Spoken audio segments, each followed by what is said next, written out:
Welcome back to the channel, everybody. Hope everyone's having a wonderful weekend day. I'm going to do a quick video response, but before I do, I did have a bit of an overreaction last week. The White Sox just swept the Tampa Bay Devil Rays.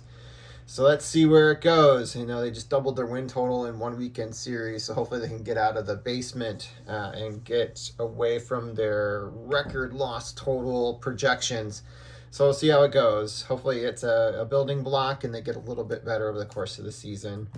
And hopefully I can, eat my words on this one. All right, so I'm doing a video response for iconic baseball cards. It was a channel I was not familiar with until John Mangini did a video just the other day. And I looked up the channel and decided I wanted to do a VR as well. He was looking for cards that he called it the Double Take VR Challenge. Essentially, he was looking for cards that used the same photograph across two different cards. So I actually picked a couple cards behind me there. These are cards that actually you'll see mentioned in other cards or pictured in other cards. Of three of the four, I don't have the second card, and I decided not to pull the other one out, so I do have another one selected, but just to kind of do a run through, the 67 Topps Brooks Robinson is actually the same image as the 69 Topps card. So you can get a little confused thinking you got a really good deal on the 67 Topps card when really in essence you maybe didn't look it over thoroughly and you bought the 69 Topps card, which is much less expensive. It's not part of the high series.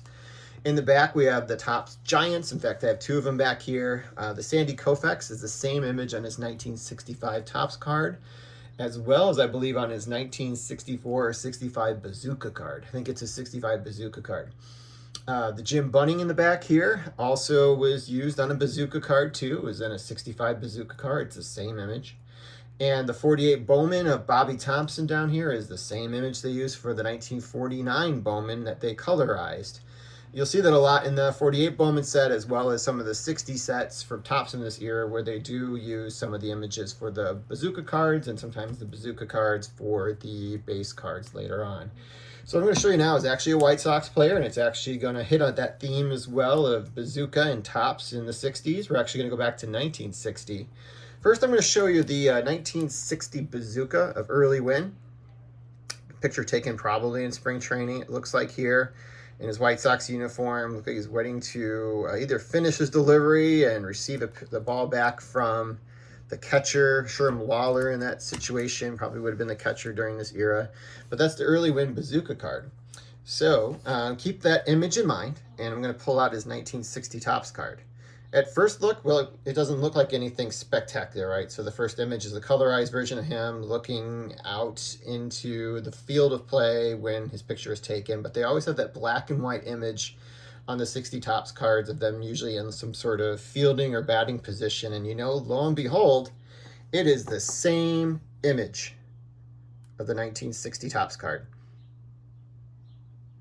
I didn't know that at the time when I got the Bazooka card, and I think I bought this one later and I noticed it was the same exact image. So here you go. That is the VR response I have for iconic cards, and good luck with his VR subscriber channel challenge. I believe he's doing it through the 30th of this month, so you still have time to be able to submit your cards.